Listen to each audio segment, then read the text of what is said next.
Hey guys, welcome back. A few things before we get started. Don't forget we have our promo codes available for Hopewell Farm CBD if you're looking to try a new CBD. Hopewell Farm is amazing. They have some incredible products. They don't just have the oils, they have the skin salves, and they have some other stuff. You get 10% off all of their products with promo code Journey to Truth 10. That link is below. Omnia Radiation Balancer, if you don't know what that is, it is a device you put on any, or a patch you put on any radiating device, Wi-Fi routers, cell phones, computers, TVs, whatever it is. It balances the harmful EMF field, that are radiation that's coming in, and it turns it into something that's actually beneficial for your body. It doesn't block it, but it harmonizes it. It balances your own energy field. They also have pendants, which you can wear, and it also you can't really stick a patch to yourself, but you can wear a pendant, and it helps just protect yourself so we're not getting bombarded with all those negative frequencies. Promo code TRUTH, all caps, gets you 10% off of those products. And we are also now affiliated with our friend Mason Fury with Merlin's Lab, and he makes these amazing orgone pyramids. This is the largest one. There's different sizes. These things are incredible. They're made with real copper. The capstones are kind of unique to what he's doing. These also aid in blocking and protecting from EMFs. So if you're looking for something like that, you can also get 10% off his pyramids with promo code Journey to Truth, all caps. All of those links are below. And as always, our Teespring merchandise is 20% off all the time with promo code 20 and back. That link's below also. All right, the boring part's over. Today we are joined by Ileana, the Star Traveler. She's an author, experiencer of UFOs, ETs, secret space programs, past lives, all the above. She's written a few great books. We're going to get into some amazing stuff, in particular surrounding the technology that's used in space and these programs, even our military, just everything that's available out there that we don't have access to. We're going to get into a lot of that and her involvement with some of that.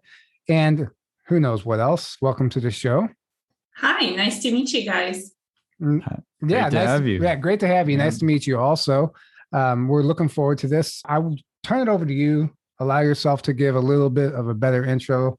Just let people, our audience who might not know who you are, let them know, how you got into this and what you're all about, and then we'll go from there. Yeah, so my name is Ileana, and that's my spiritual name. And I am a psychic. I am an Akashic Records reader. I'm an experiencer having to do with the secret space program, UFOs, ETs. And I have had experiences with extraterrestrial abductions since the age of 2. I had been abducted by reptilians. Those were the very first memories that I had recurring of being taken to Rostov basis underground by black drowser reptilians and sort of green, yellow shrub invictus looking reptilians, where my immune system had been changed and blood had been changed when I was a little girl. It was to try to kill me, but it didn't kill me. My energy saved me. And I had been abducted until 10 years old by these reptilians doing all kinds of, I would say, experiments with my blood and my immune system. So those were the first memories I've had of dealing with extraterrestrials, not pleasant ones. And then I've had memories of just being a star traveler in different past lives, traveling to different planets, learning about different extraterrestrials, mediating peace negotiations and stuff like that, and just talking with the different ETs, what their needs were, what their cultures were, meeting different councils, federations in past lives. So I've had memories of that resurfacing quite a bit since 2013. And then in 2014, I had the secret space program stuff come in memory recalls, where basically I remember serving on Mars doing the 16-back quantum time leap program with planetary corporations and doing a lot of weird type of tech stuff, regeneration medicine, all that stuff. So this is basically my experiences in working with a reptilian insectoid hybrid guide on the Mars basis named Zagor. He's basically 14 feet tall. He's green, has black eyes, and wears a smart suit that's black and red. So he's always been around. He's helped me to protect my energy. He's helped me to navigate all this program stuff. And he was also recently involved in some genetic interesting things in Alexander the Great's tomb under Jordan. And that's a whole other big story. Wow. That's really interesting. Wasn't it Harry Hubbard? So there's a theory also that, was it Alexander the Great made it to the US? Yeah. And they think that they're like, there's a location not far from us where his tomb could have been. They found a bunch of Egyptian gold and all this stuff. Artifacts. And they think that it ties to him. So I don't know what's true or what's going on with that, but there's no doubt that there's evidence of an ancient Egyptian culture that had made its way into southern Illinois. Even some of the towns are named like Cairo and stuff like that after Egypt. And they found gold and artifacts there. So that Alexander the Great has been tied to that, but they can't prove anything, obviously. So I'm curious about that. Well, his tomb is actually under Jordan. It was originally supposed to be buried in Alexandria in Egypt because he founded the city of Alexandria, the Library of Alexandria. Right. But his body and his sarcophagus were moved and it was transported under Jordan. I actually did a lot of remote viewing and I traveled to that tomb in my light body and I found his sarcophagus there. It has all these these hieroglyphics, these Egyptian inscriptions. And it's saying that the life of one is more than just one. It's the life of everybody that matters. Right. And it's an ebb and flow of energy in the cycle of life. That's what I was able to decipher from the Egyptian hieroglyphics when I was there in my light body and remote viewing it. And I had Zagor with me. He was observing what I was doing. And in my light body, I'm 10 feet tall in golden light body. He's 14 feet tall.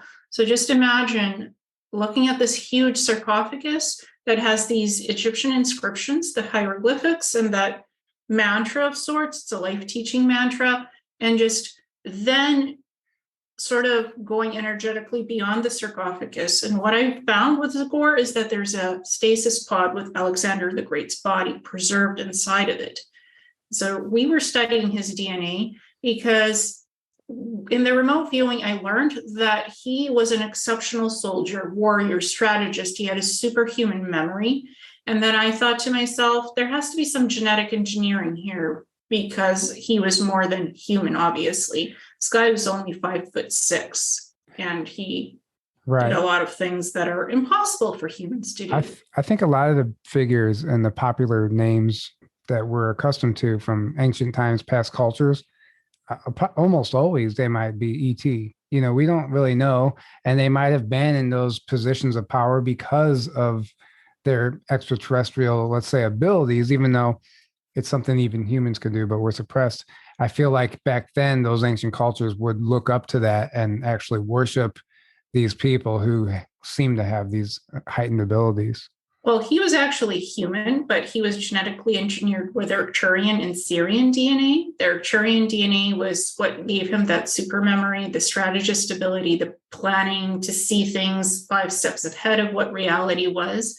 And the Syrian DNA is what gave him that strength, that drive to succeed, that ability to win battles, even when it's impossible. So me and Zagor wrote his DNA. We literally went into his genetic makeup energetically inside DNA because DNA can be programmable and you can read it if you have ability. So we read his DNA. I studied the tomb. There's a lot of gold. There's a lot of chariots. There's a lot of statues. There's bullion. There's rubies. There's all kinds of treasure under Jordan and in different corridors, several rooms. But that's not what interested me. Alexander was the treasure because of his genetic makeup. And a few days later, I got notified by Ancestry.ca that my genetic makeup suddenly changed to that of Greek, Northern Macedonian, and Albanian, 2%. And I had done that genetic test like 2.5 years ago. And suddenly, after being in that tomb, in my light body and studying his genetics, my genetics suddenly changed into Greek. And I'm not Greek. I never had Greek DNA anywhere in my lineage. I'm Jewish and I'm Ukrainian and Russian. That's basically my ethnic DNA. So how does that work? So they just decided on their own to reach out to you and tell you that something has changed within the genetic Yeah, makeup of your ancestry. But how, yeah. so are they constantly monitoring it to do that? That's Well, I think what happened is that when I was in the tomb with Zagor, he is a geneticist, so he has the ability to transfer DNA and do kind of conduit transference. It was an accident. This was not planned. So when we were reading that, because we were literally inside Alexander the Great's body, reading his genetics, energy, frequency, what's the genetic makeup? What's the percentages? Arcturian is 27% and Syrian is 30% for Alexander. The rest is human. That's his genetic makeup. So in the old times when humans thought that they worship gods, those were godlike beings, you could say demigods, but they were human with augmented ET-DNA, not gods, no. But genetically engineered humans and hybrids. That's what they were. That's what I learned what Alexander is. His body is perfectly preserved in stasis, though the soul is gone. The body is still alive without a soul. So if anybody lifts him out of that stasis pod, the body will die. So it's kind of like if they go into the tomb and somebody starts excavating it and studying it, don't touch the body. The body is preserved because of the genetics and what it is. It's purely for studying purposes. So it was surprising that my DNA suddenly changed. Ancestry, I see an email notification, your ethnic DNA has been updated. There's some kind of a change. So I log in and I go to see, okay, still 50% Jewish, still 42%, Russian, Ukrainian, all that stuff. And then I see, I also had Baltics and Balkans. That didn't change either. But then I see at the bottom, 2% Greek, Northern Macedonia, and Albania. And I'm like, what is this? And so I went and had a telepathic chat with Zagor, and he's like, this was accidental transference of DNA. That's what it is. That's why it changed, because of what we were doing in the tomb. Yeah, it's interesting they would show up in your chart. Very fascinating stuff. So I want to go into some of the, so you've had experiences, you're a contactee, whatever, there's a lot there and you've written about it in your books, but some of the technologies that you've seen, worked with, that you might be able to explain and help shed light on. And I've written down some of them. Smart suits, Neuralink chairs, holographic medical pods, memory engram stations, jump gateway stations for teleportation platforms, regen tanks, all that stuff. In particular, the smart suits. You've already mentioned that. So what does that do? Does it actually enhance your DNA? Does it feed you nutrients? What happens with that? So when you put on the smart suit, right, it does allow you to suppress the desire to eat. So you don't have to eat every 4 hours or 3 hours a meal. So it does monitor your metabolic rate, your metabolism. And it does, I guess what it does is regulates everything to be at its optimal capacity for all your bodily organs, especially for food. Another interesting thing that the smart suit does is it regulates your bodily functions in terms of you don't have to go to the bathroom while you wear this thing.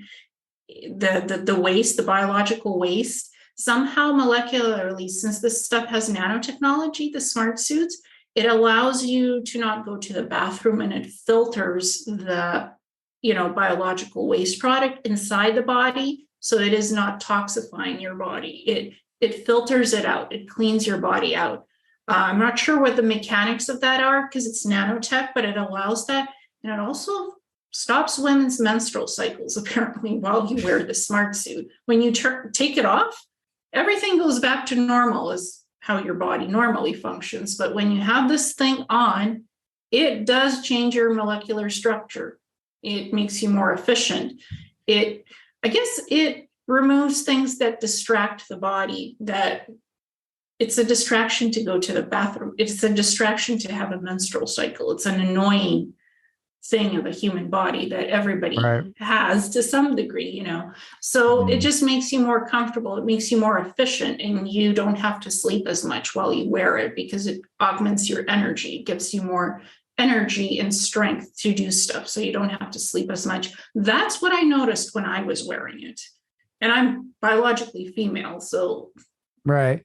That's interesting. I mean, does it give you like abilities to like jump higher, extra strength, stuff like Yeah, that? it does. It does augment your ability. I never used it that way because I was mostly just on the basis in the cybernetics labs. I was doing genetic modification. I was doing the stuff with the holographic medical pods, monitoring how the holographic software works with the medical pod and programming different sequencing, organ regeneration, skin tissue, cellular regrowth.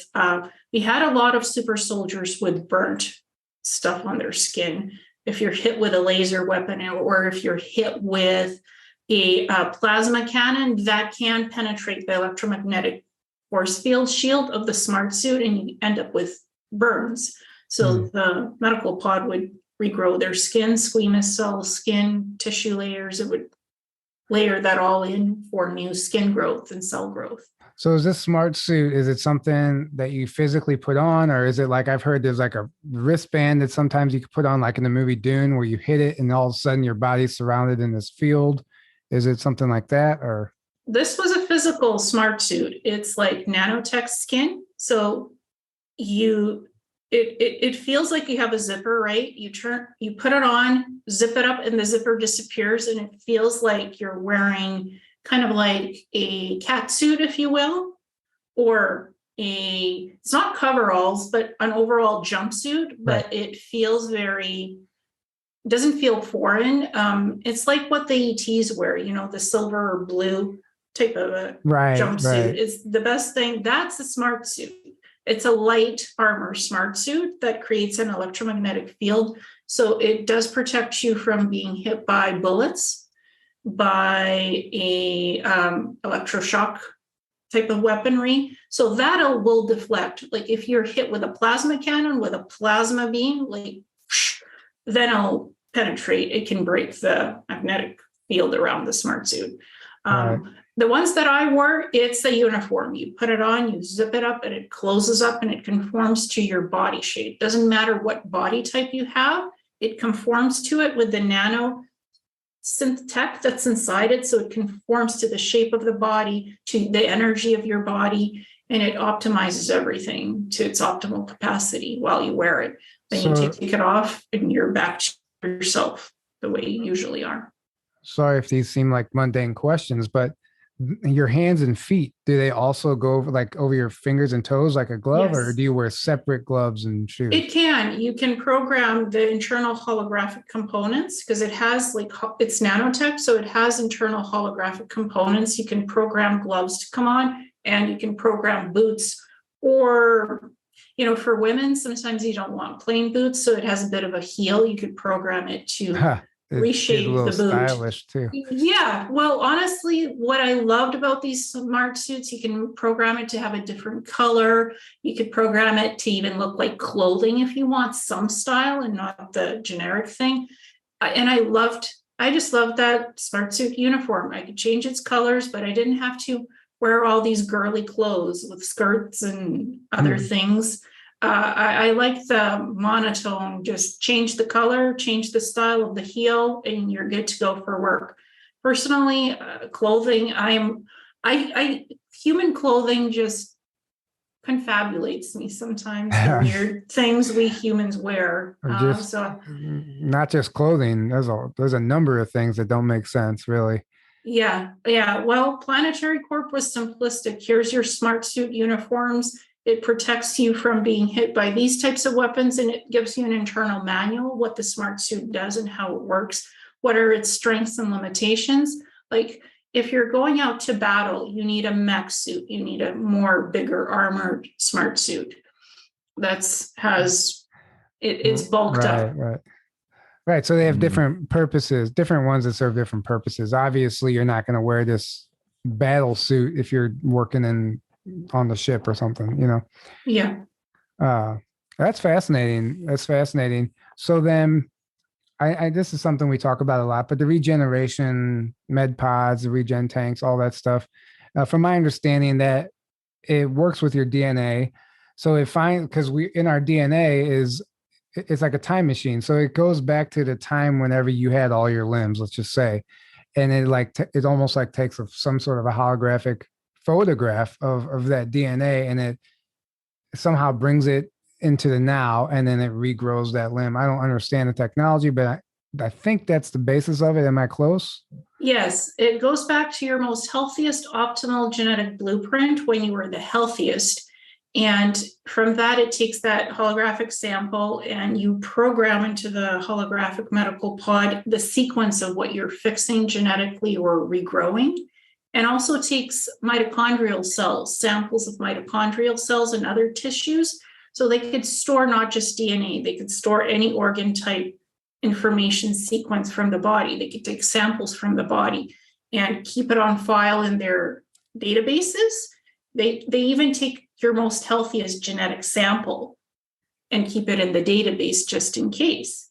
Because what if a person was born with flawed genetics? Then what? That holographic medical pod can even fix that flawed genetic deformity, mutation, whatever. Take a sample of that new healthy DNA, put it on the system file, and use it next time to fix something. That was actually a question I've always had. I didn't have it written down, but thank you for answering that. I wonder that. I'm like, what if you're born with a defect or a missing chromosome? Like, how can that be addressed with a med pod or a med bed? Yeah. Sounds like it can be if I guess with the right technology. Well, the ones that the holographic medical pods that are in planetary core Mars bases, they run on plasma and they run on crystalline energy fields. So that's how the technology itself is powered. And then there's the holographic components attached to those pods. So you can go into see all the organs, see all the body parts, see where any disease is, see where the genetic deformity or flaws are, mutations, and then zero in on that issue and then program the software, holographic software, to work with the field frequencies of the plasma or the crystalline energy or both to go and fix that in that particular problem area in the body. Right. That's very intriguing to me. Do you remember Dan Willis talking about being on a team of, I guess, scientists like here on Earth, working on a very primitive prototype of this medbed technology? And he was the one who was explaining that they actually like take some sort of holographic photo of your DNA. And then you obviously explained it way better than I did. But I mean, if he was on a team here on the surface working on that stuff, developing in the 80s, I think he said, it was crazy, a long time ago. I mean, these corporations and these industries, militaries are using this stuff beneath our feet every single day. And even the elites, the politicians, certain people, it's not just on Mars and in the planetary corp. It's here. It's here. And that's what people are angry about that's not getting disclosed. But you can't be angry because there's a process. We have to, I don't want to say earn it, but we have to be ready for that type of technology. Yeah, we definitely have to be ready for it. Dan Willis knows a lot about crystals because he worked with Marcel Vogel in the first crystal lab on the Vogel crystals.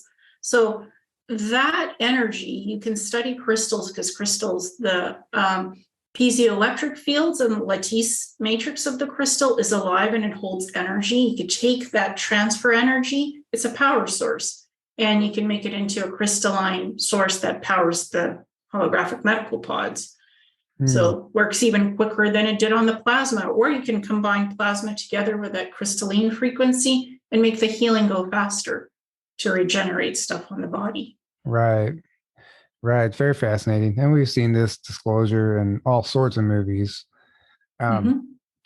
So were you going to say something? No. Oh, do you want to say something? No, I was disagreeing with you. All right, let's go. Let's just skip to the jump room teleportation technology. I know I'm jumping around here a little bit, but it's all fascinating. And I think it's kind of cool to cover it in detail. So we've heard about these jump rooms from a number of whistleblowers. Andrew Brishago talks about, Project Pegasus and the incredible stuff they were doing with that time travel program and the different methods. There were like 3 main different types of time travel, and one including the jump room, and each one has a different effect. It's different technologies. Okay. So what is your experience with that technology? So basically, on these planetary corp Mars bases, I know of 11 bases. They each have like portable jump room platforms. It's like you stand on it and it time dilates you to a different frequency code. It could take you in the past. Mainly with me, it was just used to beam me in and out of Earth on the Mars basis. Because honestly, a 16 back is very tedious and boring. I knew Earth existed. I could return to Earth whenever I wanted. I would spend months on these bases, but what these gateway stations do is they time dilate the frequency to such perfect time dilation that nobody even knows you were gone. You could be on Mars for several months and then you return to the precise point you were taken from Earth. And there's no sequence of events missing because it's time dilation. And some of this tech runs on bismuth crystals. I've heard some that. of it runs on other type of portal sequencing technology. So on Mars, they use the bismuth crystals and they have like little columns beside these jumpway portal stations, and you can see the columns, and it's all grown. It is not grown naturally. They could sort of grow it in grow the bismuth? Yeah, grow the bismuth, like generate it in sequence coding, basically in a replicator technology. It's interesting because that's the one crystal to me that doesn't look natural. No, It's not. It doesn't grow easily on Earth because it doesn't come from Earth. So even on Earth, it takes like months to grow it in a lab to perfection, where it has that proper frequency to it. They can use a replicator and grow it within like 3 days on Mars. I was just trying to remember the sequencing of how it's done and how long it takes. And then they have these little coils beside the jump room, station itself, because the station is portable. It can be moved. And then it uses an energy beam, beams you up, beams you off planet, on planet. It could do even time dilation where it locates the proper frequency to make sure that you're not sick with time dilation when you're beamed off from Earth to Mars and back and forth. That's very fascinating to me. I think so. The bismuth, it looks kind of has that rainbow effect. I think that might be done from heat treatment. I don't know. Yes, on Earth, yes. Yeah. Right. Okay. Because it's not. Yeah, something about that never I was like, that's not natural.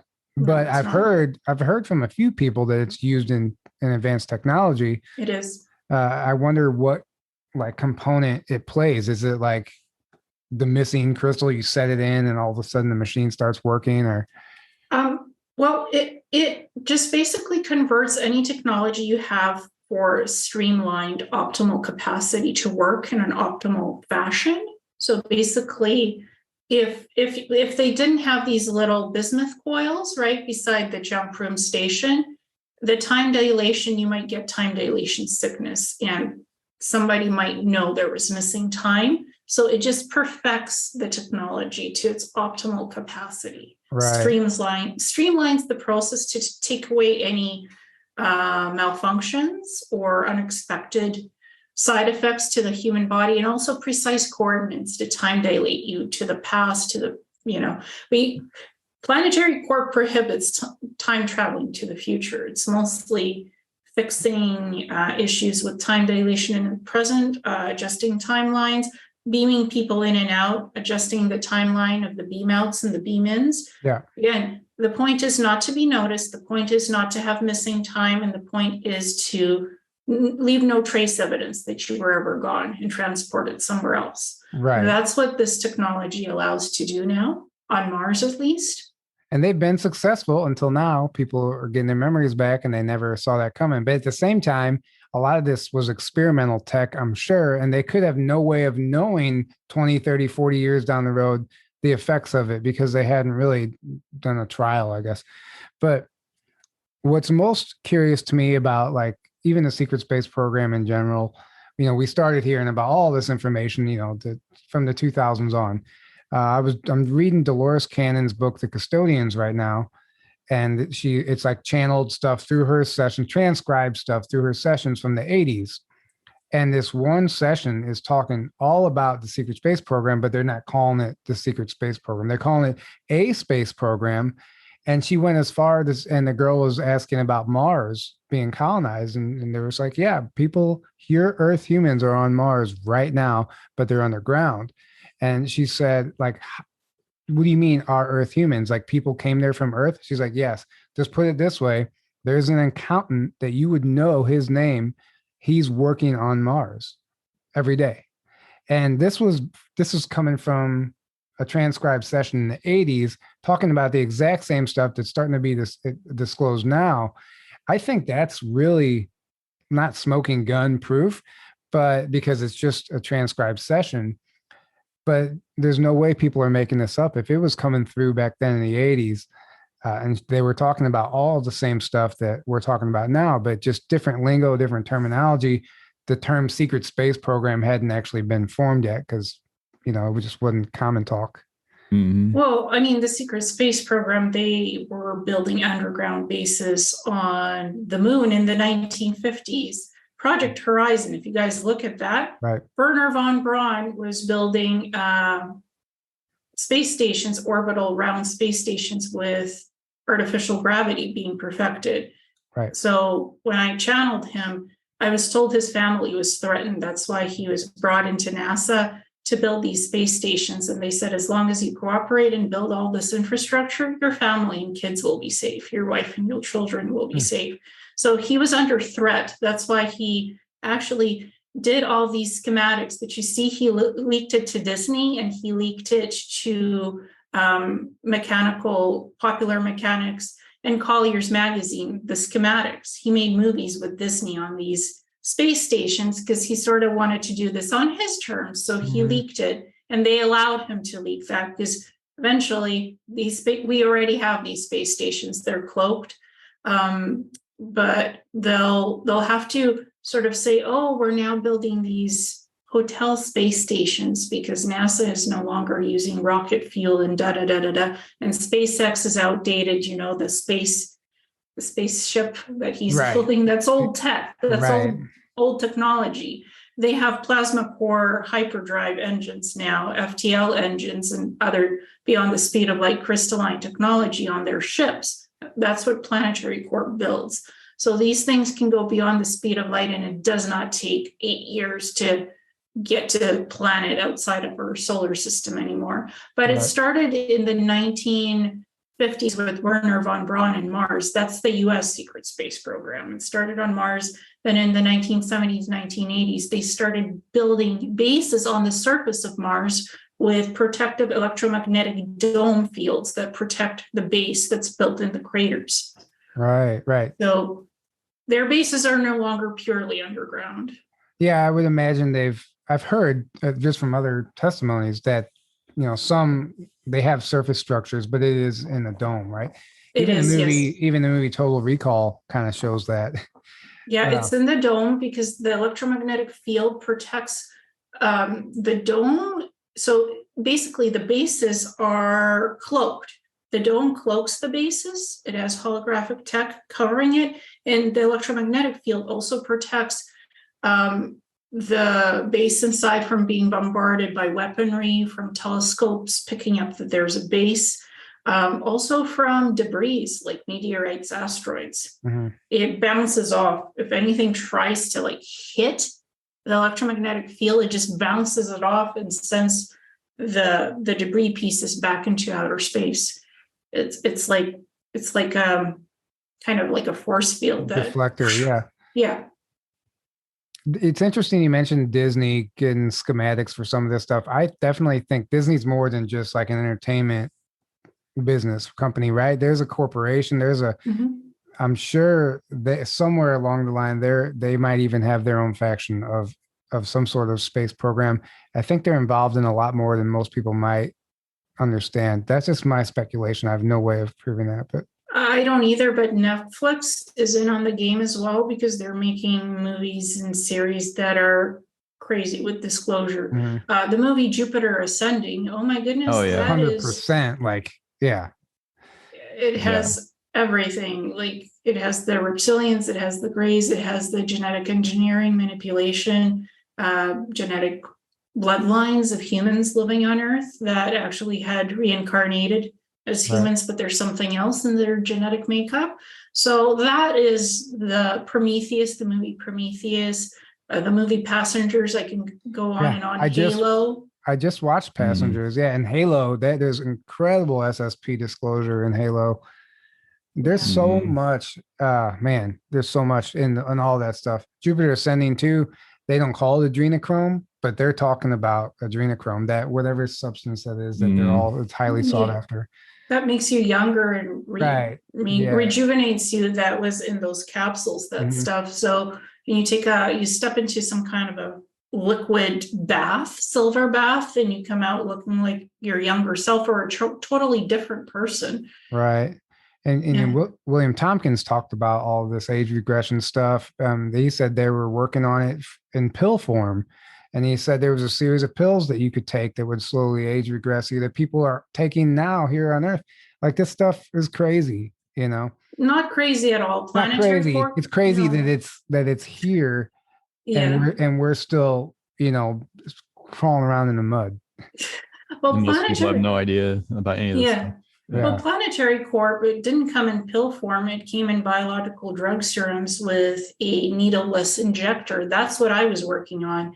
But it was plasma based, and it was to inoculate you to not be sick on the planet when you first arrive. Because again, the gravitational field is different on Mars than what we have on Earth because it's a low oxygen planet. So you're going to be seasick when you get to Mars when you first came in. So these biological drug serum plasma inoculations had antigen stuff in it that would help you to have more oxygen in your bloodstream when you arrive on Mars and you're injected, and you don't notice anything different on being on Mars. So that's what they had me working on. It wasn't really age regression. It was just to make sure the body is working at optimal capacity. But the holographic medical pods, they can do age regression. Those biological serums can also be altered to age regress.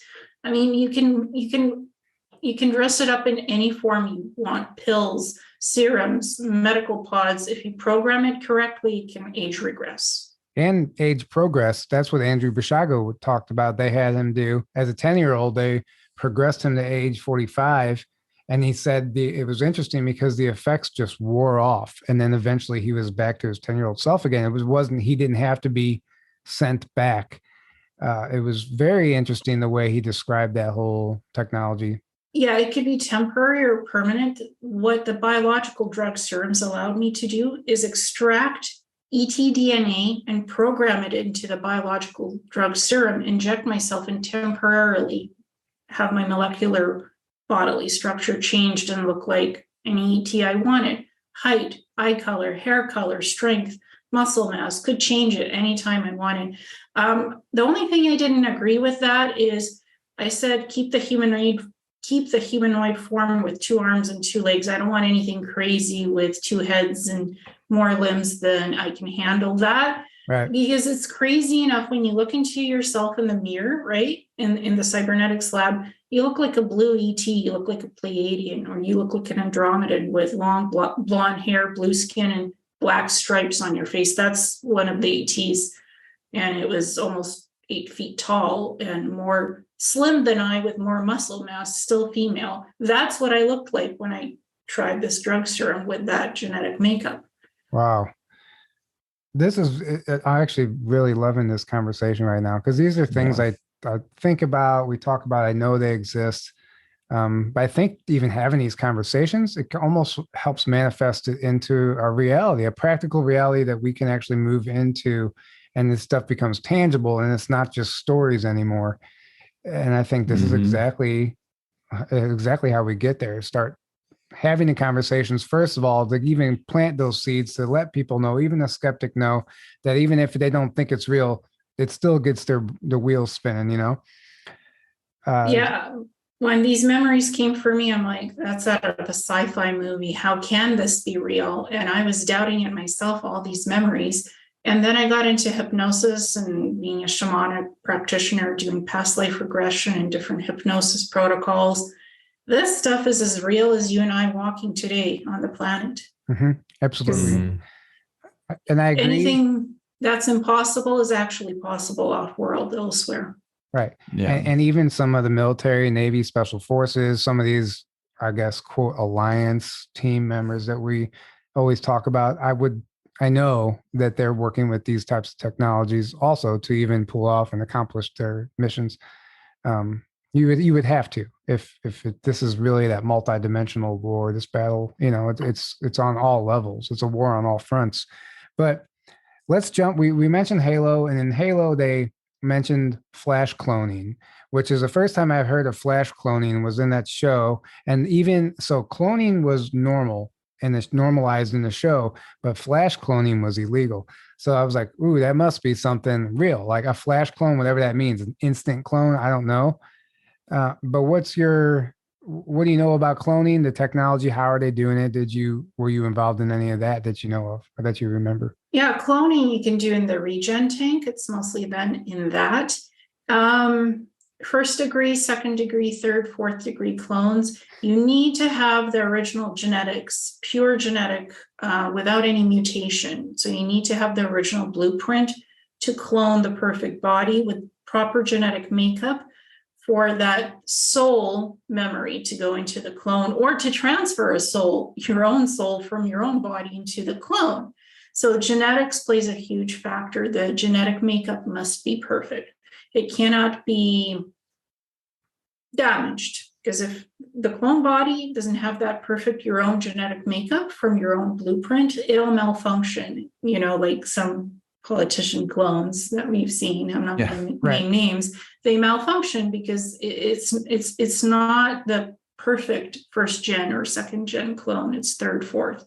Right. I couldn't actually watch Halo completely. I watched the first 2 episodes because it triggered me. The female scientist with the blonde hair, what she was doing on the super soldiers, that's similar to what I did. So it almost sounded like my own story. So I couldn't watch it. So you would have to explain what flash cloning is to me. Well, they don't fully explain it in the show. They kind of just throw that term out and they just talk about how it's highly illegal, but that woman that you're talking about does it anyway to herself.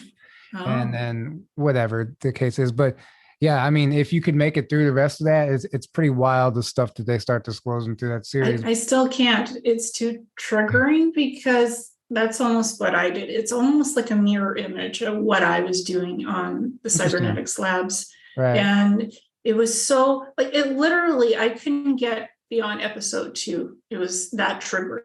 Yeah, I believe that because it's super. There's no doubt when I watch that, it resonates so deeply. I'm like, this is real. They're showing you straight up. This is what's going on. Yeah. All the way down to the emotion suppressing implants that they're putting in their spines and all that shit. Well, the Neuralink implants that I had, which is made out of Nordic tech and nanotech and etheric tech as well, energy field, it suppressed my emotions. I could turn off my emotions and be as robotic as I wanted or somewhat emotional, but I would usually turn off most emotion to do my work, to focus on the work I was doing in the cybernetics labs. I didn't care for emotional connection of any type, really, when I had those implants. So that's super interesting. And I've heard you mention a Neuralink chair before. Yes. What is that? So that's ancient Atlantean technology. It can look crystalline. It can look like a rock. I was sent to Antarctica to study it. And because they have Atlantean outposts, that's where I first heard of it. And so they were trying to replicate it and bring it back to Mars. Because when you sit in a Neuralink chair, it allows you to see holographic history of other planets. It allows you to astrally time travel to different locations in past history, future, present. It allows you to open up portal sequencing and actually jump gate yourself from point A to point B on a planet or off planet, if you can get the sequencing correctly. If you already had these Neuralink implants like I did, augmenting my ability, I could sit in that ancient Atlantean Neuralink chair and do that stuff. Yeah. So it's kind of like, it almost reminds me of the looking glass chair technology that we hear about.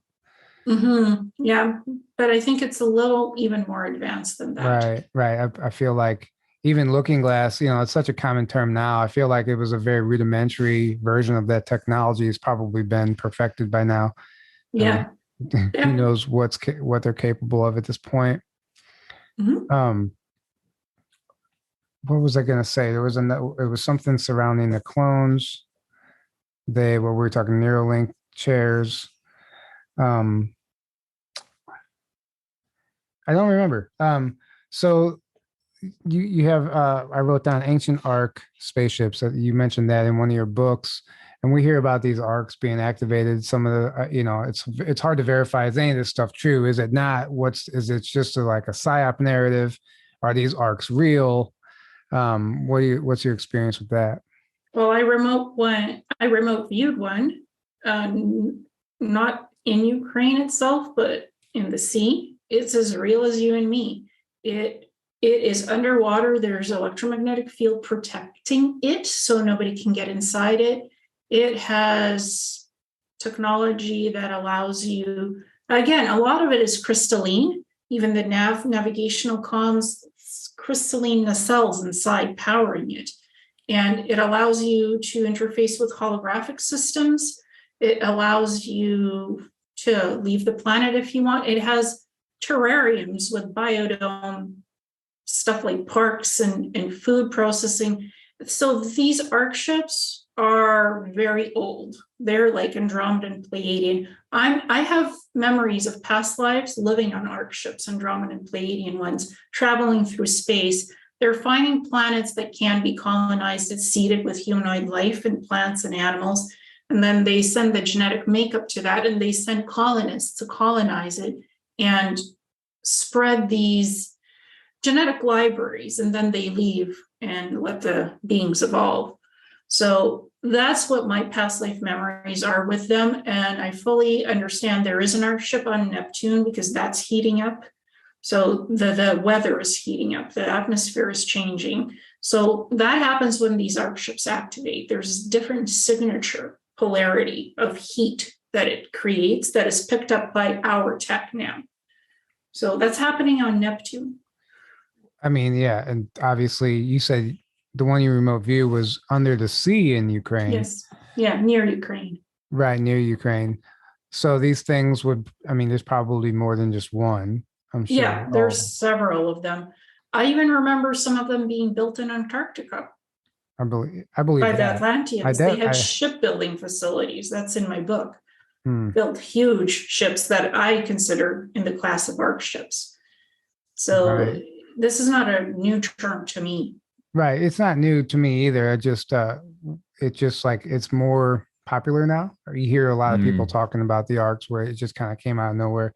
The movie 2012 even depicts space arcs, if you've seen that movie. No, never seen that one. A JP insider that talks to Michael Sala, right? Yeah. He's the one who talks about it a lot. Yeah.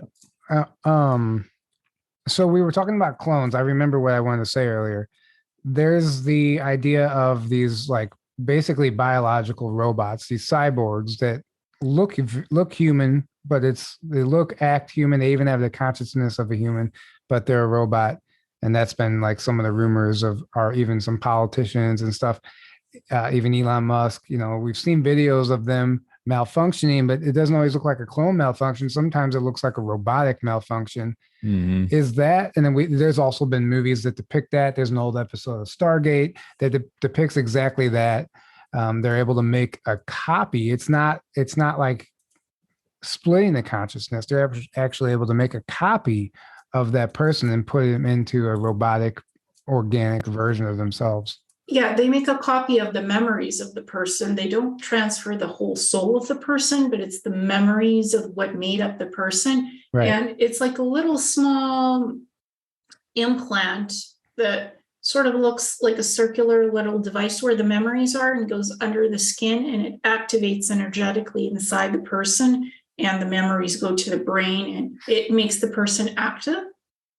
That actually is shown in the TV series Emergence, where they did this to a little girl. So, and she's a synthetic biological cyborg. with human memories, and she acts human. She is human, but she has advanced abilities, and she has cybernetics components inside her body. Yeah, I think it's fascinating all the different versions of a bipedal humanoid they can make that would trick anybody unless you knew what you were looking for. And sometimes you might not even be able to tell.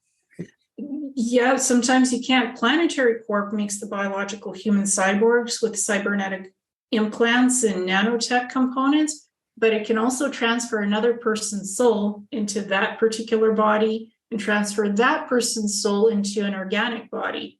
Either way, they've taken that to the 9th degree in what they do. Oh, I believe it. I mean, I believe it. Mm-hmm. At this point, I just think if you can imagine it, it's possible. Like, yeah, or they're already doing it. I think the possibilities are endless.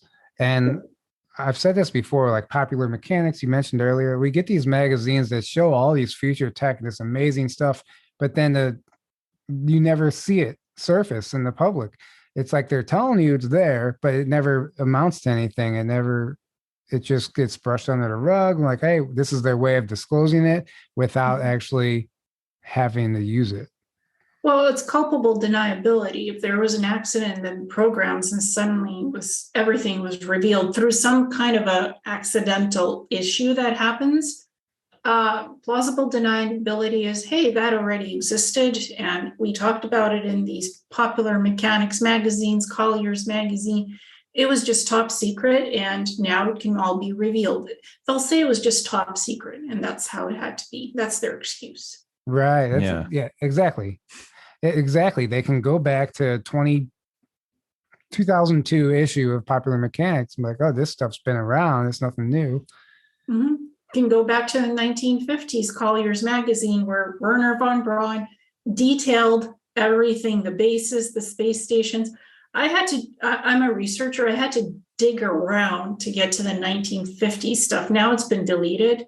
But they had it archived, and I grabbed it all. And I'm like, yeah, why not? I want the proof of the U.S. space program, how it all started. And it goes back to those German scientists, Paperclip, and even earlier. It goes back to Roswell, 1947 and earlier. I mean, I think it probably, the modern space program, you probably start seeing aspects of it show up in the late 1800s, even, I would imagine. Yeah, definitely. I didn't go back as well. Yeah, the blips, those blip craft, those are something that they actually have now in perfected tech, where they could easily use helium as the fuel source. And now those blips are hovercraft delivering stuff to Antarctica and military. Even the Canadian RAF Air Force is thinking of using hovercraft from the old blip technology, now advanced to just nice hovercraft. And you're saying blip, you mean blimp? Like blimp, or blip. Okay. Yeah, exactly. And I think that goes back into like Tartaria and all that stuff, where this entire planet was like some major advanced technological society, almost like Atlantis. But and it's all been literally buried, like building cities on top of it, and we get more and more of that stuff surfacing now too. Which that's an entire different episode, but it's fascinating to look back and see like some of these old cathedrals and these buildings. They have these like articulate designs that aren't just random artistic creations. These are actual technologies that were functioning with the ley lines in the ether, right? Yeah. And it was providing a free energy technology, a free energy to the people. And obviously, the cabal had other plans in mind for us, and they wiped it out. Well, I mean, they studied the tech, they reverse engineered it, and it's being used now off-world to. Planetary Corp does things with a serious progression of how will it benefit me technologically. It's all about the technology and the advancements in regeneration medicine. It's not about money. It's not a money system. It's a technology system, and what it gives them, the advantages, the higher up advantage point. That's how they function. They're a military corporation. Right. It's not about money to them, but No. they make it about money for us, so we can't. Well, it's about power and control for them. Yeah, it always has been. It's pretty simple. And for me, working there, everything was provided. Clothing, food. I had basically I could program anything I want food-wise, and the replicator would make it for me in my own quarters. And if I wanted something more advanced, I would have to go to the cafeteria and have the cooks make it if it wasn't already prepped for that day. So there's a piece of technology, replicator. Yes. So that's something that comes up everywhere. And we even see versions of that in certain devices that are even available now. They're not creating meals, but like we're starting to see, this decades old technology finally surface. Yeah, like building bone structure. You can 3D print bones, certain bones, certain tissue. Even they're trying to 3D print a heart. That's replicator technology. 3D printers are the low base replicator, what we have now. Right. And are you familiar with GAN's technology, gas in the nanoatomic state, like plasma water and stuff like that? Yeah, I'm familiar with it. And sometimes it works great if you know what you're creating with it. And sometimes it doesn't, depending on what experience you have making it. Right. I feel like that's a very rudimentary form of a replicator technology also, because it replicates the nutrients and makes them last forever if it's utilized properly. And you can essentially set an orange or whatever on this device and it'll pull the nutrients from that orange into a glass of water. And you drink the water, you're getting everything that orange would have given you. Yeah. It's a process of osmosis. Like if you want to make a crystal elixir, say if you want rose quartz, amethyst, it's good for giving you extra boost of energy, and shungite and tourmaline. You put those crystals in pure water, filtered water. You don't want to use the tap water because that's disgusting, full of chlorine. You put those crystals in, and you want to have stones that are smooth, like palm stones, little ones. You leave that in the water for a while, and the water absorbs their properties of boosting energy and whatever metaphysical healing properties those crystals have. Then you take out the crystals, and in 2 days you drink the water. By osmosis, you're getting the benefits and properties of those healing crystals. So it sounds like the GAN's tech is doing something similar. Yeah, it's a little more complicated than that, but definitely something similar. I have crystals in a glass jar of water upstairs. I call it Reiki water because I didn't have a better word for it. But yeah, I mean, people do that. I know people put crystals in their water to get that. Crystal technology is absolutely fascinating as well, as far as like even the crystals themselves having a consciousness and being able to store data, and being a rock can be a time machine because it stores it has memory of everything that happened in that area for eternity. Yeah. And in the Atlantean outpost in Antarctica, I saw crystalline discs that store holographic information about Mars history, all the wars, all the stuff that happened on Mars. The beings living under Mars, the original native colonists that look like Native Americans somewhat, they went to live underground when the catastrophe happened, where the nuclear type devices that were used to razz our solar system, the occupants went underground. So that's why you still hear, the Dolores Cannon past life stuff living underground on Mars. They still do it. Some of them still do it. She specifically talked about in that book them being like Native Americans, like what we would recognize as a Native American. And I met some of them.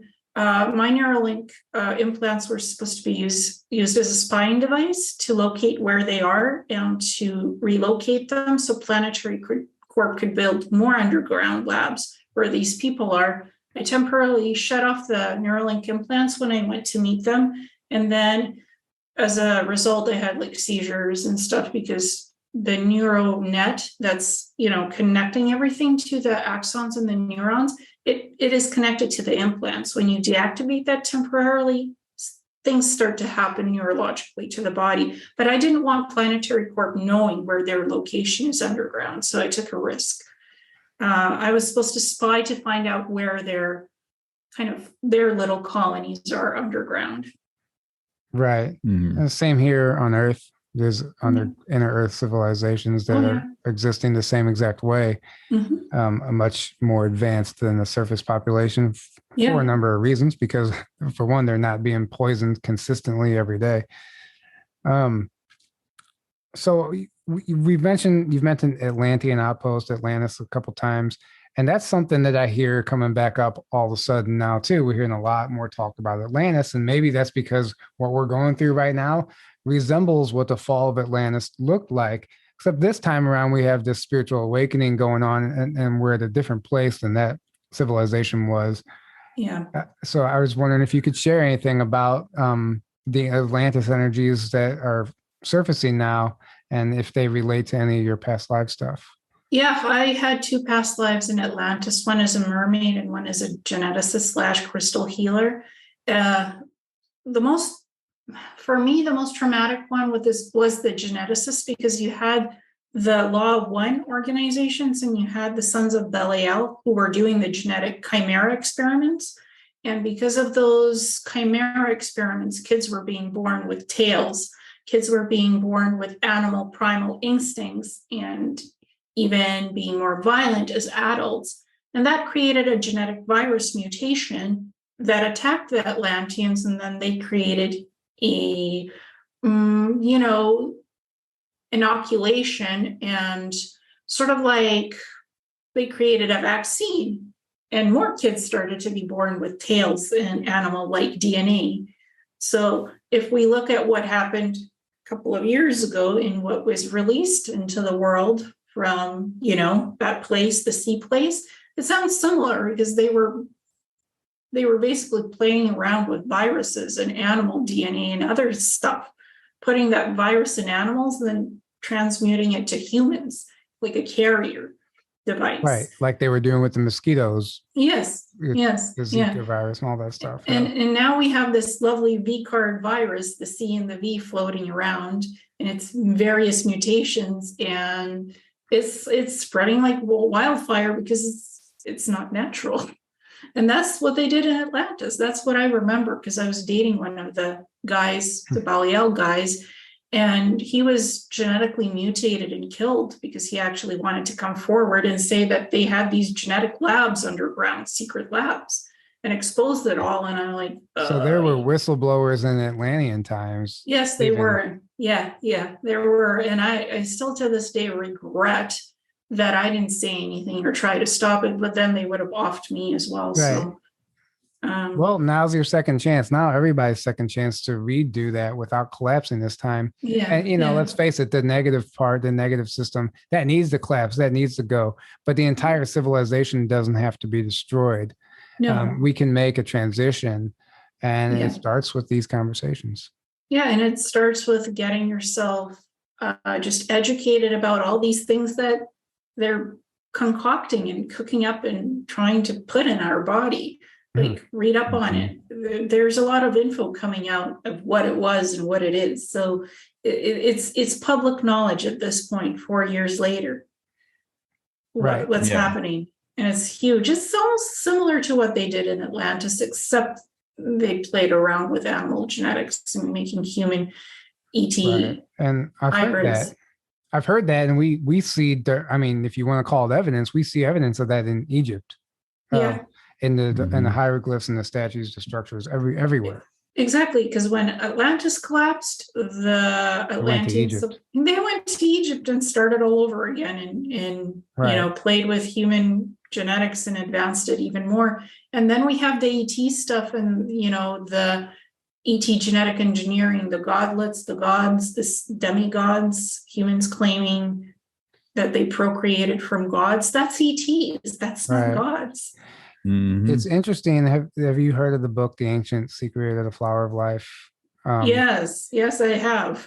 So have you read it or not? Yeah, I read it, and then it connects to the Halls of Amenti and the Flower of Life throne, the holographic medical pods underneath that thing that renew people's life force every 50 years. Right. Well, so they talk about Lemuria to Atlantis to Egypt in that book, and in particular, they talk about when the Atlanteans went to Egypt, they were trying to bring this new belief system of like the oneness, like the law of one type of, and so they were very much a demigod based society.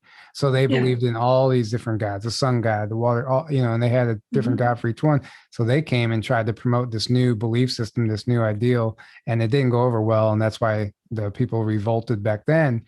It would almost be similar to like if they were to try and truly disclose something like that now, like some people just wouldn't, it would threaten their belief system so much they wouldn't know what to do besides religions.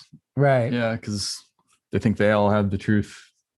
It's Right. ego. Well, there's the creator myths. The Vedas, the Vedics have their creator myths. The Native Americans have their creator myths. It's ETs that came down to Earth and taught them something, and that's the creator myths of how that happened Right. in a basic form of how they could describe it at the time. Now we can describe it as this is this technology. They came in spaceships. They did this. They did that, because we have a higher concept understanding of technology.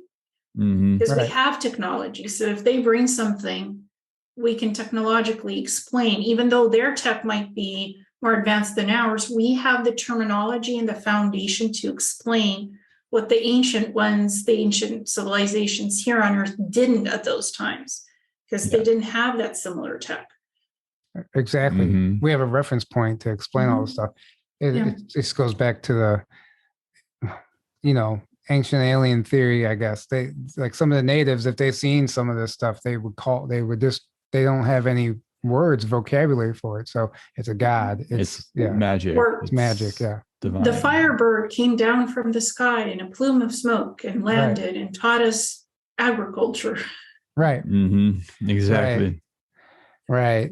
Or Jonah spending however long in the whale's belly.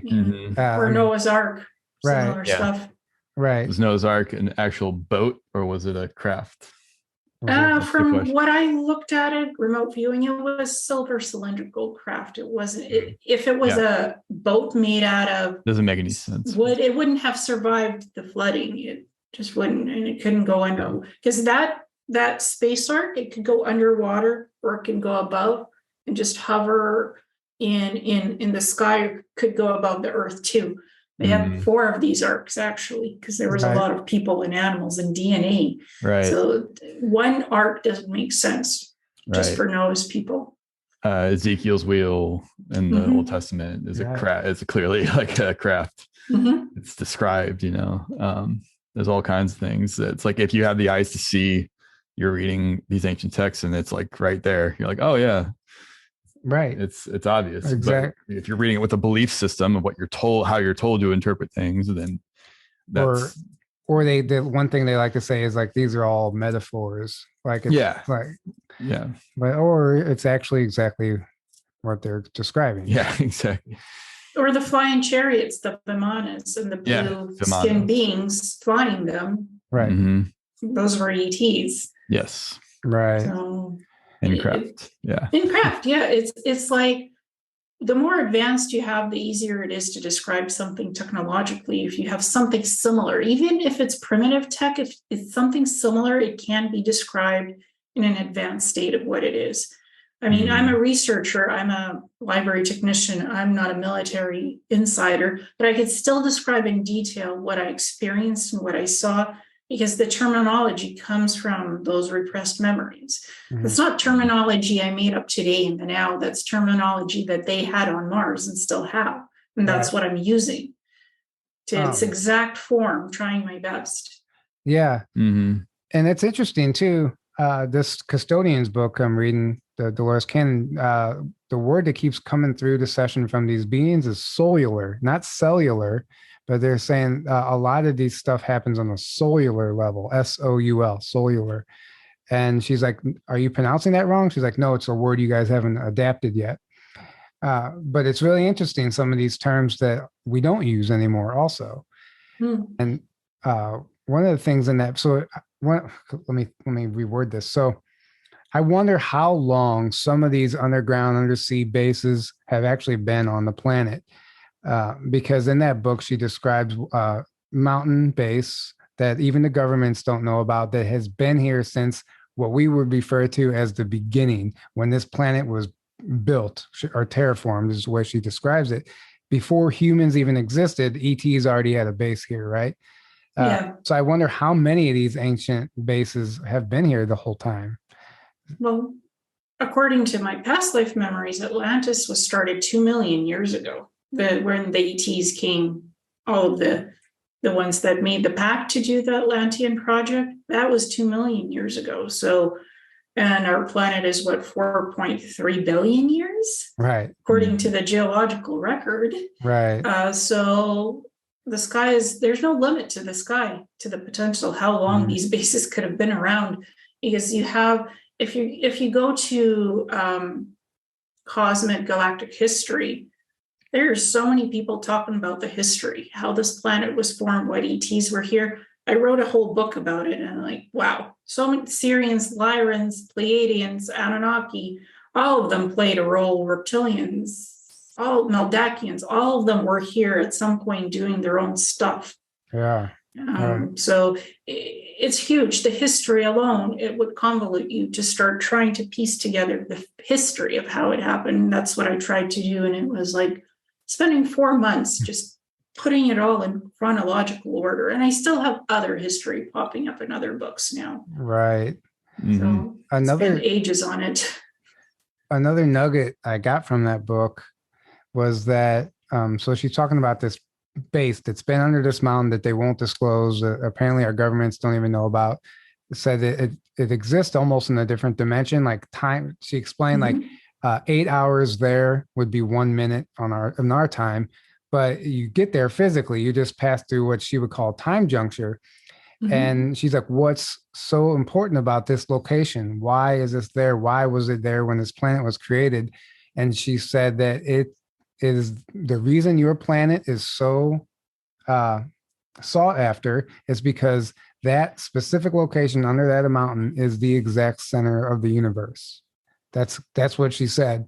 And she said, how does that work if the planet's always moving? She's like, it's a dimensional thing that we can't actually verbalize and explain to you, but that would be the exact center point of our entire universe. And what happens on Earth affects everything because of that. That's why they've been here for so many years, mitigating these earthquakes, volcanoes, all these natural disasters. They've been less pole shifts. They've been lessening the effect of them so the planet doesn't get destroyed, because it's absolutely crucial that this planet thrives and exists and makes it through this transition because of that specific location.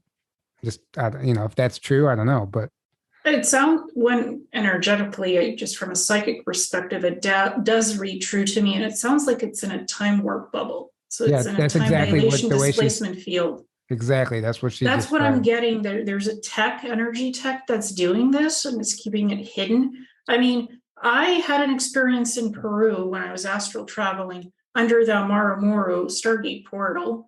And Amaramoru has been renamed something else now, but it's Amaramoru. And they have the Maldakian tunnel systems underground with the golden sun disk of Mu that can also change the orbit of the planet, stabilize it. And it's made out of gold, pure gold. That tech is underground. And there's also the Bucej Mountains in Romania, right, and the Radu Cinnabar books. That stuff is amazing. Right. They have bases. They have stuff under Iraq, portal systems under Iraq. When I remote viewed that, there's so much ancient stuff that's yet to be discovered. So it's not surprising what Dolores Cannon was talking about. It's huge energetic base. Right. She described it as a time juncture. And she said that there's actually multiple time junctures on our planet. It's like this dimensional crossover. It's really hard to explain. And she said a lot of the people who had missing time, who thought they were taken while they were driving or walking, sometimes they just accidentally walk through this time juncture and then they come back and have this missing time. They weren't actually taken. It was just like a literal accidental. So a lot of times it is because they were taken. Yeah, exactly. But sometimes that's probably another explanation. Yeah, it's another explanation. Like falling into a time loop in the energy dilation matrix sequence of this place. that's just what I'm psychically getting. It's how it happens. Right. And people disappear in the Bermuda Triangle all the time because there's a crystal vortex energy left over from Atlantis that's malfunctions sometimes, and it creates a time loop distortion, and it zaps people in with electromagnetic frequency field from the crystalline tower that's deep under the ocean. And it creates a vortex, and somebody goes in and can be in the 1940s. Different time. Yeah, they get sucked into a different timeline stream, and they might be stuck there forever, or they might not if the vortex reprograms itself and takes their genetic makeup back where it currently is. That has happened too. So people ended up coming back saying, I was in the 1940s. Well, the movie, The Final Countdown, that Navy movie, if you've seen that, I think it's called The Final Countdown. No. John Warner talks about it on our episode, but it was like a Navy recruitment movie back then. But in that movie, they stumble across, that happens. They slip through this time portal in the middle of the ocean, and they're in 1940s, right before the Pearl Harbor attack. And they realize that they're in a different time. And they ended up trying to take advantage of it and stop the attack, whatever. But they kind of depicted that was how they stumbled across time travel and all that stuff.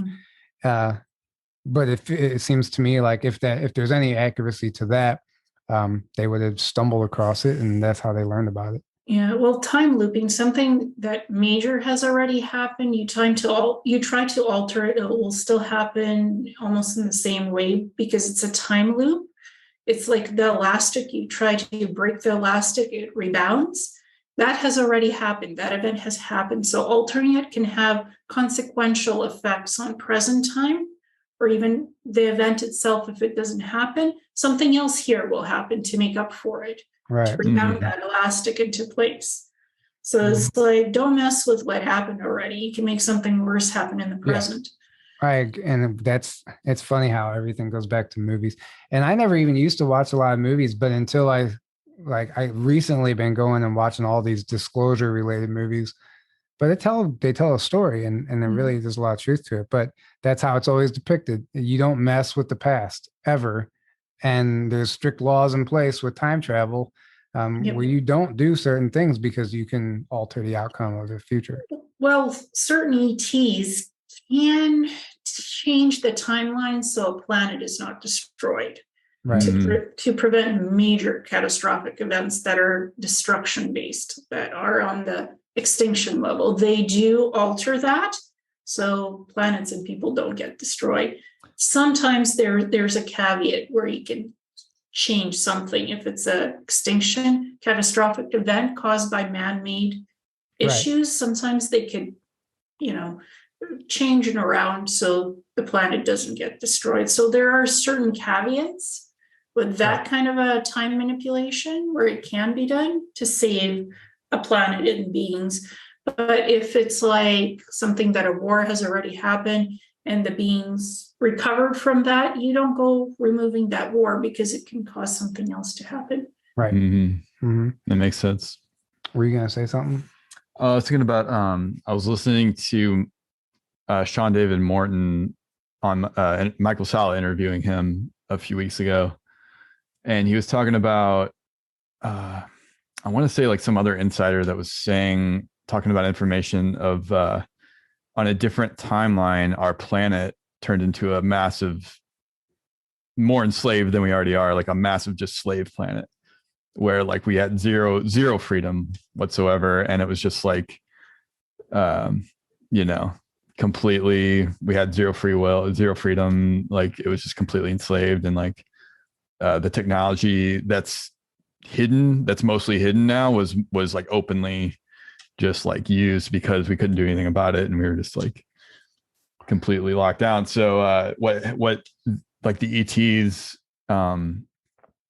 or I can't remember if it was the ETs or if we were allowed to change. He said one thing in the past that, and I forget what it was, but whatever they changed our timeline to where now it's not that bad anymore. Right. So it was like this one thing they did, somehow they knew to change that one specific thing that would alter the timeline to not quite. Right. It's almost like it got so bad that they they had to step in, like you said, like if the planet were to be destroyed or something major that would be too bad, whatever, if the planet is special, like you just Dolores Cannon, and that's what she even asked that question. She's like, can they, maybe that's why she's like, can they, why are they allowed to interfere? She's like, it's not actually interference, it's part of this, you can call it an agreement or not a contract, but an agreement. So no, even though they're not allowed to interfere with humans, sometimes if the fate of the planet depends on it, it's not interfering. They're keeping up their end of the agreement to keep the planet safe. Yeah. Well, I mean, I remember from past life memory being a star guardian and sometimes altering time and preventing things and still doing this on this planet, certain missions, say source creator or my guides give me. If I choose to take it, I can prevent certain things from happening. It's not something I feel too comfortable talking about what I've done, but I've had that happen, and World War III was prevented. And we sort of know why Mr. T became president. So the other one, the Scorpion Queen, couldn't start World War III. Scorpion Queen. And you guys know who I'm talking about. Oh, yeah. Suit. Right. Oh, yes. Yeah, so I'm talking code, but everybody knows the code lingo. So he became president to avoid that. They put him in. I was allowed to alter time to make sure he gets in, and she doesn't. She doesn't climb the scorpion ladder and falls off the ladder. Right, so, that's interesting. Makes a lot of sense. There was definitely some altering of some timeline for all that to play out the way it did. And it did seem like they were so sure she was going to win. It's almost like they were 100% certain. It's almost like they viewed the future of that timeline, but then it was allowed to be changed. Yeah, I knew 3 months before the election what would happen because they showed me World War III and the Scorpion Queen causing it and how. It was massive. It was World War III everywhere on the planet, like everywhere. I believe it. Not just one particular place. It was everybody involved. Well, they had their... That's what they wanted. That's what they've been trying to create for a long time. Well, Agenda 2021, was it? Agenda 21. That's if she got in 2016, that would have happened. Yeah, by 21. But for obviously there was a major delay. So thank God for that. And right now, who the hell knows what's going on? But I know some of it. I was like, why is this old clone that's malfunctioning going to be president? I asked Source Creator, and he's like, to expose the darkness, to expose everything that is dark, super dark. And I'm like, can I replace him with Mr. T again? No, you can't. You can't fiddle around with time. Time has to go as it should with this particular agenda to expose the darkness and the evil. And that's what I've been saying. I'm like, people have to understand what we've been in. It has to be exposed. And it's waking people up. It's allowing us to see for ourselves. Even the deepest sleeper is going to start to question, like, hey, something's not right. People need to start questioning their reality, and it's forcing that with so many people. And what we're seeing is a failing clone. That's what's I mean, going on. It's so it seems like it's so obvious, and it's some of it almost seems intentional, like reading every word on the teleprompter. I mean, repeat the line, end of quote. End of quote. I mean, it's a comedy. Yeah, and it really is a comedy. It's to show us, why did 50% of people actually vote for that? People voted for that. Maybe it was the election fraud was so obvious too. It's almost like that was to expose that, and say, hey guys, it's rigged, Yeah, the way that Source Creator showed it to me, it was like 50% of people honestly voted for him and 50% was voter fraud. Right. I believe that there was definitely people that voted for him, no doubt. But not 81 million. No. 50% of people voted for him. Right. 50% of the U.S. contingent voted for him. I can believe that. Yeah, that's what Source Creator, everything is shown to me in percentages. I'm like, 50%, that's huge. And like, that's even hard to believe. Yeah. Well, that's what I was shown. But the fraud made it seem like a landslide when it in fact was not. And then the media tries to say, oh, it's conspiracy theory. Right. Well, no evidence when it's like mountains of evidence. Well, yeah, mountains of evidence, but sweep it under a rug, hide it, and don't take it out to see the light of day. But the UAPs, man, what's happening now with those UAPs in Congress? It's UFOs are acceptable, and they're saying those craft are not human made. We don't know nothing about it. Right. It's kind of surprising we're getting that I'm narrative. surprised But they also, like, again, there's plausible deniability in all of it. And I've been saying this. So they're disclosing some of it, but it's all redacted. It's all very, there's a gray area, but it's also because they all have blood on their hands. People have literally been killed and murdered trying to expose this stuff by these corporations, by these governments, even military aspects of the military. So if they were to come out and say, hey, yeah, we've been doing this, we knew about this the whole time, they're admitting that they've been lying to us the whole time, and they're not going to do that. So they're trying to find a way to disclose everything without telling on themselves. Yeah, I mean, Lockheed Martin has been involved in reverse engineering crafts that they crashed. The ET Greys crashed on purpose. And they reverse engineer that, and that's the flying triangles, the TR3, the TR6, the TR10, and it goes on and on. And I mean, look, these Tic Tacs, these gimbals, obviously, it's a craft, and it's piloted by somebody remotely with thought consciousness. Maybe it's too small for anybody to be physically inside it, but it is consciously intelligently designed. Intelligently designed, and there's a pilot remotely piloting that thing, and it's reconnaissance data gathering. It's an advanced drone, essentially. Planetary Corp had me do that with Neuralink implants powering huge ships to see how well the new prototype is flying out in space remotely without any crew on, just accessing the nav consoles holographically through the Neuralink implants. That's one of the things they had me doing in the space lab, as I call it. But that's possible. So, I mean, even though we're getting this controlled narrative of a disclosure, it's still a step forward, just because the concept is now accepted and not laughed at. Even though it's still coming through the lamestream media, but the cabal still wants to try to steer it to like fulfill their agendas. A threat narrative. So, they want to create like a fake alien invasion and problem reaction solution, what they've always done, create this big, and then we'll come in with the solution is one world government that we control. The whole World Economic Forum, all the Build Back Better, like, humans are now hackable animals that we can control, and that myth of a soul, that's done, free will, that's over. That's what stuff they're like openly saying now. And I'm wondering, like, do they really think they're going to be able to get away with this, or are they just like playing out a role now? Or I think, like you said, it's all being allowed to happen. I think it's being allowed to show everybody the extremes they're going to go to. And it's almost like, oh my God, like people are just standing up and they're done with it, Yeah, because again, it's like, why repeat the past when we already know what the past was and the outcome? Why not change the present? And I think people are born with that cellular memory imprint to avoid the mistakes of the past, so we don't do it again in the now or in the future. We're born with the memories. So why not just access them, work with them, and try to change the present for a better world? Exactly.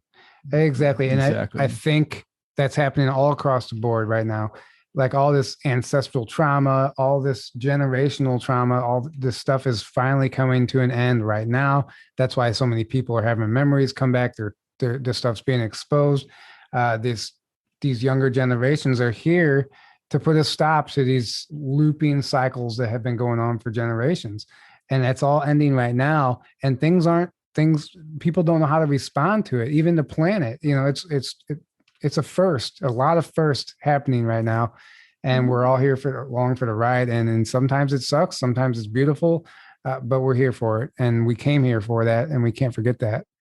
Exactly. We came for an experience, and we're getting our experience to learn, to grow, and adapt. Humans are amazing at adaptability. So anything that's hidden eventually becomes unhidden. It's in the Dolores Cannon books, it's in my books, other people's books. All of it is part of the cycle of life. I think the SSP stuff, the ET stuff, the abductions, the contacts, the UAPs, it's all interconnected. 100%. If you try to link one with the other, there's a link. I mean, this is probably a psyop. Gary Nolan from Stanford University's saying the CIA came to him and gave him reports to study how UFOs have radiologically damaged pilots' brains and left white matter lesion scars in their brains. So that's going around everywhere right now. He's the it guy. Right. So for that, and I like, oh, that's familiar. I had white matter lesions when I removed my Neuralink implants. No problem. So, and it also, of course, they slapped a CIA label on that narrative, and what does that do? It highlights the CIA. I mean, I don't know if it's a good thing or a bad thing, but yeah, we'll see how that plays out. Well, he's been talking about it everywhere, how exciting this is, because he created some technology that looks for blood abnormalities or something in a person. So he was given 101 reports and to interview these Navy pilots, military, aerospace contractors who encountered UFOs. And then they had white matter lesions show up in their brains and some cognitive dissonance and just burns. Some of them had burns, and they're like, a UFO can cause this? Yes, if a laser beam weapon from a UFO is directed at your brain, it could cook you. Right. My Neuralink implants were failing in 2017. The nanofiber gold was leaking in my brain, causing inflammation in the left side of my brain where these 4 implants were. I went in and I had an MRI scan done. It was showing white matter lesions. I took the implants out, used plasma, like human plasma, to heal the neurological damage. White matter lesions scarred over, disappeared. Went in for my next MRI, no lesions, because there's no more implants in my brain and no more nanotech fiber gold leaking in my brain, causing inflammation. Problem solved. It's like, so if these Navy personnel, whoever, they were exposed to something from the UFO that was causing radiological matter coming in or a laser beam, and they were, cooked with it, no, of course they'd have physical damage.